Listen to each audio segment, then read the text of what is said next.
Hello everyone, welcome back to our channel. तो आज हम देखने वाले हैं class 9th economics chapter number 3 poverty as challenge के इम्पोर्टेंट क्वेश्चन। तो बिना टाइम वेस्ट करे स्टार्ट करते हैं वीडियो। क्वेश्चन नंबर फर्स्ट है, व्हाट इज पॉवर्टी, यानी गरीबी क्या है, पॉवर्टी है क्या आखिरकार।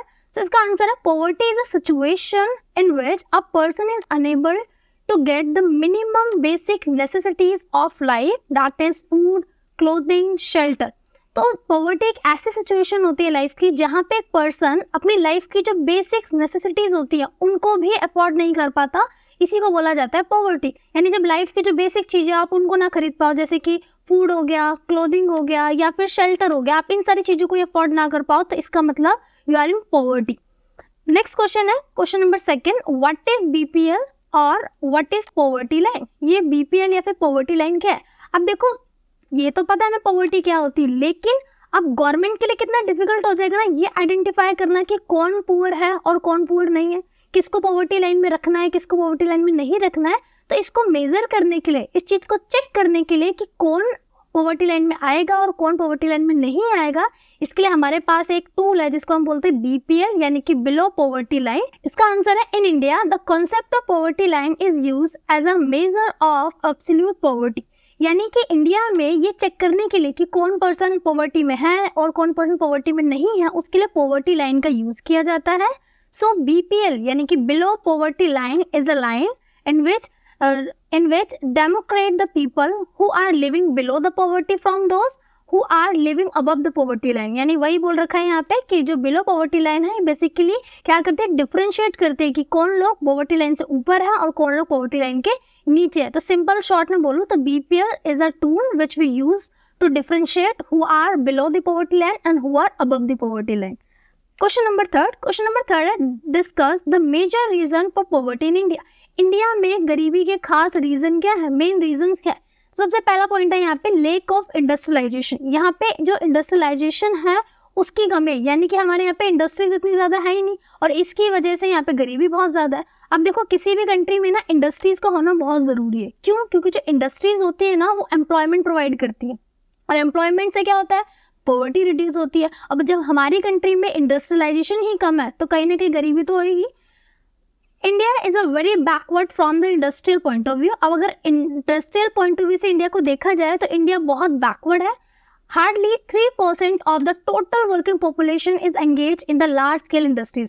अगर आपने टोटल वर्किंग पॉपुलेशन को देखे ना तो टोटल वर्किंग पॉपुलेशन का सिर्फ और सिर्फ 3% लोग ही ऐसे हैं जो लार्ज स्केल इंडस्ट्रीज में इन्वॉल्व है, अदरवाइज बाकी सारे लोग किसी न किसी और काम में।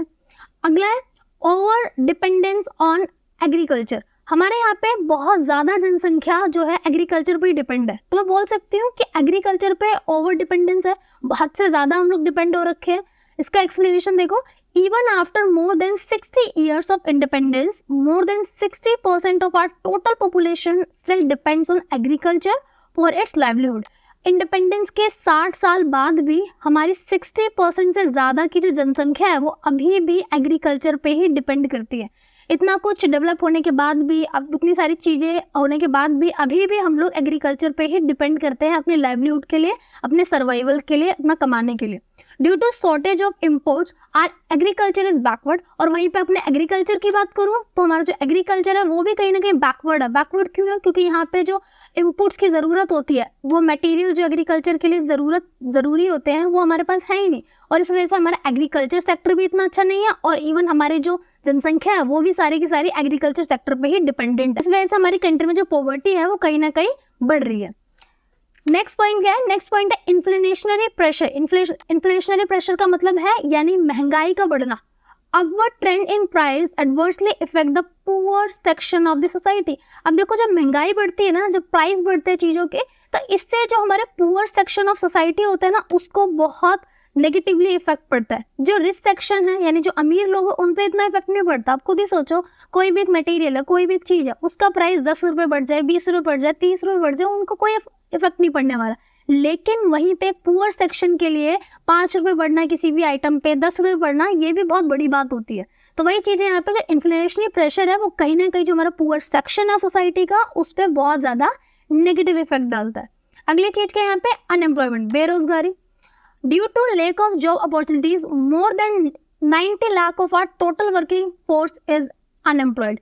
अब यहाँ पे क्या है, जॉब अपॉर्चुनिटीज ही नहीं है लोगों के पास, यानी कि जॉब की कोई जॉब ही नहीं है लोगों के पास, इस वजह से यहाँ पे अनएम्प्लॉयमेंट है, यानी कि बेरोजगारी है, और बेरोजगारी है तो पॉवर्टी है। तो ये थे कुछ रीजन जिसकी वजह से इंडिया में पॉवर्टी प्रिवेल करती है। नेक्स्ट क्या है, question number 4, what are the major objective of prime minister Rozgar Yojana. देखो हमारी कंट्री में जो पॉवर्टी है बहुत टाइम से है, और इस पॉवर्टी को रिड्यूस करने के लिए, देखो रिमूव नहीं बोल सकते क्योंकि पॉवर्टी को हम पूरी तरीके से रिमूव नहीं कर सकते, हटा नहीं सकते, बस इसको हम थोड़ा सा रिड्यूस कर सकते हैं, कम कर सकते हैं। तो इसको रिड्यूस करने के लिए हमारी गवर्नमेंट ने बहुत टाइम से बहुत सारी योजना, बहुत सारी स्कीम लेके आती रहती है, उनमें से प्राइम मिनिस्टर रोजगार योजना भी एक है। अब देखो जब भी आपसे किसी भी योजना के बारे में, किसी भी स्कीम के बारे में पूछा जाए ना, तो आपको कुछ बेसिक 3-4 चीजें याद रखनी है। क्या आपको क्या बताना उस स्कीम के बारे में, सबसे पहले तो कब स्टार्ट हुई, उसका मेन एम क्या था, और वो कौन कौन से एरियाज में अप्लाइड की गई, कौन कौन से एरियाज में लॉन्च की गई, ये 3-4 चीजें आपको बतानी है उस स्कीम के बारे में। अब यहाँ पे देखो इसका आंसर, सबसे पहला पॉइंट है द योजना वॉज लॉन्च इन 1993। ये जो प्राइम मिनिस्टर रोजगार योजना थी, ये योजना 1993 में लॉन्च की गई थी। The aim of the program is to create self employment, और ये जो प्रोग्राम था इसका मेन एम यानी इसका मेन ऑब्जेक्टिव था सेल्फ एम्प्लॉयमेंट को क्रिएट करना। सेल्फ एम्प्लॉयमेंट मतलब कि लोगों को उनका कुछ खुद का काम स्टार्ट करने में मदद करना, उनको सेल्फ एम्प्लॉयड होने में मदद करना। किनको, एजुकेटेड लोगों को, वो भी कौन से एजुकेटेड लोग, जो रूरल एरिया से बिलोंग करते हैं या फिर जो छोटे जो स्मॉल टाउन्स होते हैं उनसे बिलोंग करते हैं।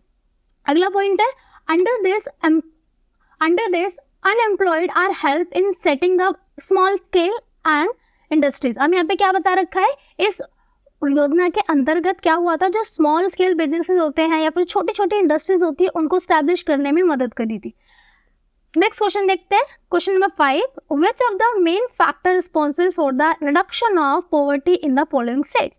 अब यहाँ पे कुछ बेसिक स्टेट्स के बारे में बता रखा है, जैसे कि हो गया पंजाब, केरला, वेस्ट बंगाल एंड तमिलनाडु। ये कुछ स्टेट है जहाँ पे पॉवर्टी तो है बट इतनी नहीं है जितने की बाकी और स्टेट्स में। तो ऐसे कौन से फैक्टर्स है, ऐसा क्या रीजन रहा जिसकी वजह से इन स्टेट में जो पॉवर्टी है as compare to other state कम है। तो सबसे पहला देखते हैं पंजाब के बारे में।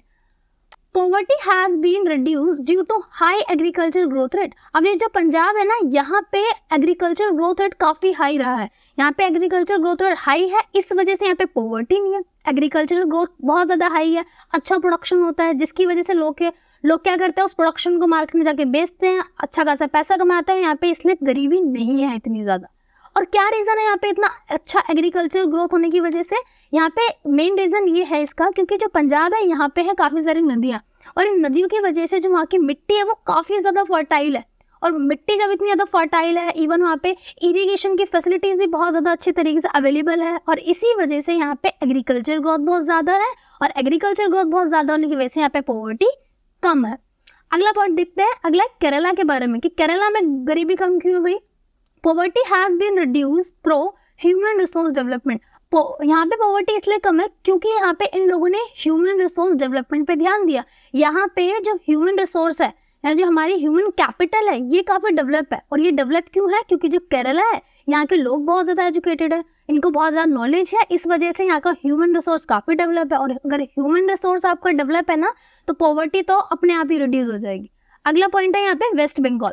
Waste Bengal poverty has been reduced through land reform measures. अब वेस्ट बंगाल में क्यों पॉवर्टी कम है, क्योंकि यहाँ पे काफी टाइम पहले ना लैंड रिफॉर्म्स मेजर्स लिए गए थे। यानी यहाँ पे क्या था, लैंड से रिलेटेड कुछ लॉ पास किए गए थे। उसमें क्या था कि जो लैंड थी ना उसको इक्वली डिस्ट्रीब्यूट कर दिया गया था, किसी के पास कम किसी के पास ज्यादा वाला सिस्टम ही खत्म करके इन्होंने क्या करा, सबको लैंड इक्वली डिस्ट्रीब्यूट कर दिया, जिसकी वजह से सबके पास इक्वल लैंड थी, सबने उस लैंड का यूज करा और फर्दर यहाँ पे जो पॉवर्टी थी उसको रिड्यूस कर दिया। अगला पॉइंट आता है यहाँ पे तमिलनाडु का। Poverty has been reduce through proper public distribution system. अब तमिलनाडु में जो पॉवर्टी थी वो क्यों रिड्यूस हुई, क्योंकि यहाँ पे जो पब्लिक डिस्ट्रीब्यूशन सिस्टम था वो काफी अच्छा था, इसकी वजह से यहाँ पे सभी के साथ इक्वली बिहेव हुआ। जब इक्वली बिहेव हुआ तो इसकी वजह से यहाँ पे पॉवर्टी नहीं थी। तो ये कुछ मेन स्टेट्स थे जहाँ पे पॉवर्टी काफी कम है, और क्यों कम है उसके हमने रीजंस देखे। क्वेश्चन नंबर 6 है, name a poverty alleviation program for rural area with its objective. हमें क्या पूछ रहे हैं यहाँ पे, हमसे पूछ रहे हैं कि हमें पॉवर्टी एलिवेशन प्रोग्राम का नाम बताना। पॉवर्टी एलिवेशन प्रोग्राम मतलब कि एक ऐसे प्रोग्राम का नाम बताओ जो पॉवर्टी को एलिवेट करने के लिए, पॉवर्टी को कम करने के लिए यूज किया गया, कहाँ पे, रूरल एरियाज में, और उसका ऑब्जेक्टिव क्या था। तो देखो वैसे तो बहुत सारे प्रोग्राम्स थे हमारे, उनमें से एक है रूरल एम्प्लॉयमेंट जनरेशन प्रोग्राम। अब इस प्रोग्राम का क्या एम था? The aim of the program is to create self employment opportunities in rural areas and small town. अब ये जो प्रोग्राम था इसका मेन ऑब्जेक्टिव था सेल्फ एम्प्लॉयमेंट क्रिएट करना। सेल्फ एम्प्लॉयमेंट मतलब कि लोगों को खुद का काम स्टार्ट करने में मदद करना। और कौन से एरियाज के लिए था? ये था रूरल एरियाज के लिए और स्मॉल टाउन्स के लिए। अगले, a target for creating 25 lakh new jobs have been set up for the program under the 10th 5-year plan। और यहाँ पे बता रखा है जो प्रोग्राम था इनका मेन एम था 25 लाख न्यू जॉब्स को क्रिएट करना, किसके अंडर? 10th 5-year प्लान के अंडर। अगला है यहाँ पे क्वेश्चन नंबर 7। क्वेश्चन नंबर 7 है how can poverty B reduce in future in India. Future में इंडिया में पॉवर्टी को किस तरीके से हम कम कर सकते हैं, क्या क्या स्टेप्स ले जिससे पॉवर्टी को रिड्यूस किया जा सके। इसका आंसर है poverty can be reduce in the following ways. First क्या है यहाँ पे? Increasing stress on universal free elementary education. हमें क्या करना है? हमें मेन फोकस करना है यूनिवर्सल एजुकेशन। यूनिवर्सल एजुकेशन मतलब कि सबके लिए एजुकेशन रखनी है, हर कास्ट के लोग के लिए, हर जनरेशन के लिए, हर जेंडर के लिए, हर किसी के लिए हमें क्या करनी है? एजुकेशन प्रोवाइड करनी है। अगला है फ्री एजुकेशन करनी है, जितना हो सके एजुकेशन को फ्री रखना है ताकि हर कोई अफोर्ड कर सके, हर कोई इसके बेनिफिट को एंजॉय कर सके। अगला एलिमेंट्री एजुकेशन फोकस करना। एलिमेंट्री एजुकेशन होती है जो प्राइमरी बच्चों के लिए होती है, प्राइमरी क्लासेस के लिए जो एजुकेशन होती है उसे बोलते हैं एलिमेंट्री एजुकेशन। तो हमें एलिमेंट्री एजुकेशन पर काफ़ी फोकस करना है। क्यों? क्योंकि अगर हमारा बेस अच्छा होगा बच्चों का, उनका प्राइमरी सेक्शन जो उनका प्राइमरी क्लासेस है वो काफ़ी अच्छे तरीके से होंगी, तो उनका जो फर्दर आगे की स्टडीज़ है उसमें कोई दिक्कत नहीं आएगी। अगला क्या है यहाँ पे? Increasing empowerment of women and economically weaker section of society. इसके अलावा हमें और क्या करना चाहिए? हमें जो वुमेन्स हैं हमारी सोसाइटी में या फिर ऐसे सेक्शन है सोसाइटी को जो इकोनॉमिकली यानी कि आर्थिक रूप से काफ़ी वीक हैं, काफ़ी कमज़ोर है, उनको सपोर्ट करना चाहिए, उनको एम्पावर करना चाहिए। अगला यहाँ पे डिक्लाइनिंग पॉवर्टी ग्रोथ। अगला है डिक्लाइनिंग पॉपुलेशन ग्रोथ। हमें किस चीज़ पे फोकस करना है? पॉपुलेशन की जो ग्रोथ है उसको रोकना है। सबसे इंपॉर्टेंट चीज़ तो यही है कि हमें पॉपुलेशन की जो ग्रोथ इतनी स्पीड से बढ़ रही है उसको रोकना है। अब हम जानते हैं जो इंडिया है वो पॉपुलेशन में भी फर्स्ट नंबर पे आ चुका है। तो ये जो पॉपुलेशन है इतनी स्पीड से बढ़ रही है और ये बहुत बड़ा और बहुत इंपॉर्टेंट रीज़न रहा है पॉवर्टी का हमारे इंडिया में। क्यों? क्योंकि आप देखो जो पॉवर्टी है ना उसको कम करने के दो तरीके, या तो आप अपनी इनकम को बढ़ा लो या फिर अपने खर्चों को घटा लो।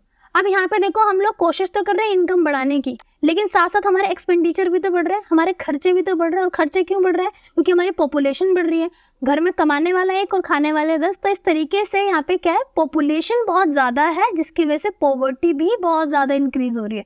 इसीलिए पॉपुलेशन को कम करना बहुत ज़रूरी है, पॉवर्टी तो अपने आप कम हो जाएगी। अगला पॉइंट है यहाँ पे avoiding caste and gender discrimination. ये जो कास्ट डिस्क्रिमिनेशन है या फिर जो जेंडर से रिलेटेड डिस्क्रिमिनेशन है, भेदभाव है, इसको कम करने की ज़रूरत है ताकि हर एक कास्ट और हर एक जेंडर का जो पर्सन है आगे चल करके अपने आप को डेवलप पर्सन बना सके और आगे वो कमा सके और पॉवर्टी को रिड्यूस कर सके। अगला है यहाँ पे improving health care, education and job securities. हमें हेल्थ केयर पे ध्यान देना चाहिए, यानी कि हमें हेल्थ पे ध्यान देना चाहिए। हेल्थ इज वेल्थ, हम जानते हैं अगर हेल्थ अच्छी होगी तो हमारी कंट्री के जो लोग हैं बहुत अच्छे से काम कर सकेंगे। दूसरा, एजुकेशन पे ध्यान देने की ज़रूरत है। अगर लोगों को नॉलेज होगी, अच्छी स्किल्स होंगी तो वो किसी भी फील्ड में अच्छे से काम कर सकते हैं। दूसरा, जॉब सिक्योरिटीज होना इंपॉर्टेंट है।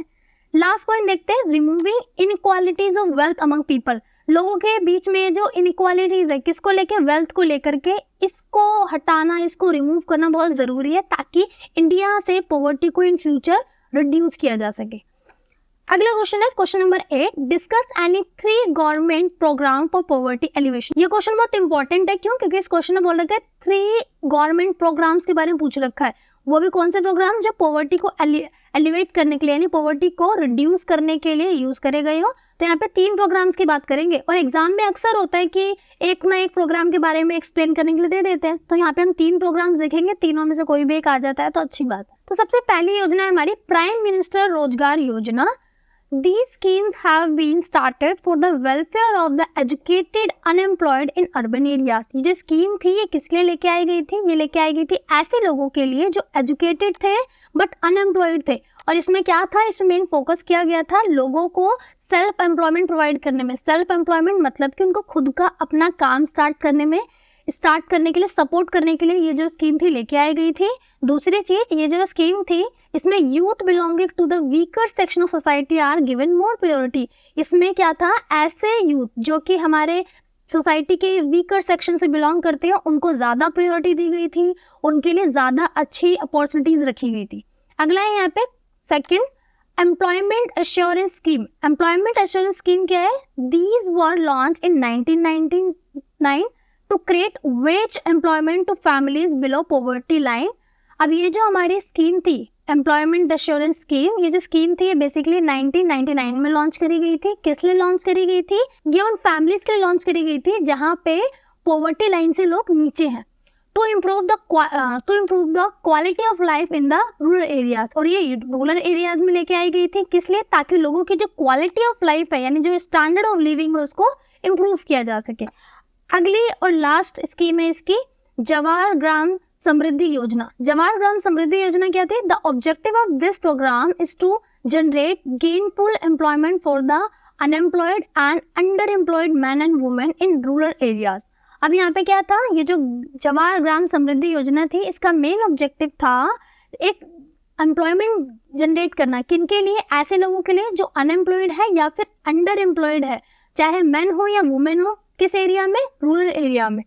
अब यहाँ पे क्या है, एक दो वर्ड यूज कर रखे, एक है अनएम्प्लॉयड, एक है अंडर एम्प्लॉयड। दोनों में डिफरेंस क्या होता है? देखो, अनएम्प्लॉयड होता है मतलब बेरोजगार होना, ठीक है, सिंपली आपके पास कोई जॉब नहीं है। और अंडर एम्प्लॉयड क्या हो जाता है कि आपके पास जॉब तो है but according to our degree और I can say according to your knowledge आपके पास वैसी जॉब नहीं है। जैसे मान लो किसी ने बहुत बड़ी डिग्री ले रखी है, किसने बहुत अच्छी पढ़ाई कर रखी है, लेकिन उसके बाद भी उसको बहुत छोटे मोटा काम करना पड़ रहा है, तो वहाँ पे उसके पास जॉब तो है लेकिन उसके लेवल की जॉब नहीं है। तो इस केस में वो पर्सन एम्प्लॉयड तो है बट वो अंडर एम्प्लॉयड है। तो यहाँ पे यही बता रखा है जो जवाहर ग्राम समृद्धि योजना है इसमें मेन फोकस किस पे कर रखा था? जो अनएम्प्लॉयड और जो अंडर एम्प्लॉयड मैन या वुमेन्स है रूरल एरियाज में उनको गेनफुल एम्प्लॉयमेंट प्रोवाइड करने के लिए। Community and social assets are created such as soil conversation work. अब यहाँ पे क्या था, इसके अलावा यहाँ पे इन लोगों को काम प्रोवाइड किया गया। किस तरीके के काम प्रोवाइड किया गया? सोशल एसेट्स प्रोवाइड करी गई, वहाँ पे गाँव में छोटे मोटे काम प्रोवाइड कर दिए। इस तरीके से ये जो जवाहर ग्राम समृद्धि योजना है इसमें इन्होंने लोगों को गेनफुल एम्प्लॉयमेंट प्रोवाइड करने पे फोकस किया। देखते हैं next question, question number 9। Question number 9 है who are poor in the rural areas. ये जो रूरल एरियाज होते हैं यहाँ पे पुअर कौन है? यहाँ पे गरीब कौन होता है ज्यादातर? In rural sector the poor includes farm labours. जो फार्म लेबर्स होते हैं यानी जो खेतों में मजदूरी करते हैं, ऐसे लोग ये आ जाते हैं पुअर में। या फिर स्मॉल एंड मार्जिनल फार्मर, ऐसे फार्मर जिनके पास बहुत छोटी सी जमीन होती है जिस पे वो खेती करते हैं और सिर्फ अपनी फैमिली के लिए कंज्यूम कर पाते हैं, अपनी फैमिली कंजम्पशन के लिए ही प्रोडक्शन कर पाते हैं, वो वाले फार्मर्स आ जाते हैं। रूरल आर्टिशियंस आ जाते हैं जो गांव में छोटा मोटा आर्टिशियंस का काम करते हैं। दूसरा यहाँ पे आ जाते हैं backward classes and backward tribes. Backward classes and backward tribes के लोग भी रूरल एरियाज में पुअर की कैटेगरी में आ जाते हैं। They lack basic literacy and skills. और यहाँ के जो लोग होते हैं इनमें क्या होता है, जो बेसिक लिटरेसी होती है या फिर जो स्किल्स होती है उसकी थोड़ी सी कमी होती है। They are unable to find alternative employment elsewhere. उनको इसके अलावा और कोई काम नहीं मिल पा रहा होता, इसी वजह से वहाँ पे वो गरीब होते हैं।